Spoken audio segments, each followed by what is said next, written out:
முதல் ஆசிரியரே பெற்றோர் தான் அப்படின்ட்டார். அது உண்மைதானே? அதனால தானே நமது மாவட்டத்து கவிஞன் பூவை செங்குட்டுவன் எழுதினார், தாயிற் சிறந்த கோயிலும் இல்லை, தந்தை சொல் மிக்க மந்திரம் இல்லை, 1000 உறவினில் பெருமைகள் இல்லை, அன்னை தந்தையே அன்பின் எல்லைன்னு எழுதினார். உண்மைதான். உலகத்தினுடைய அண்ட சராசரமே அம்மா அப்பா தாங்க.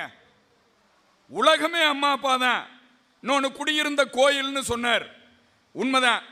உலகத்திலேயே மிகப்பெரிய தியாகத்தினுடைய வடிவம் அம்மாவா தான் இருக்க முடியும். அம்மா தான் தியாகமே. அம்மாவுக்கு இணையான தியாகி இந்த உலகத்தில் யாரும் இருக்க முடியாது. அதனால தான் பெத்தவங்களுடைய அன்பு இல்லாதவங்கெல்லாம் சமூக விரோதியா போயிடுறான்.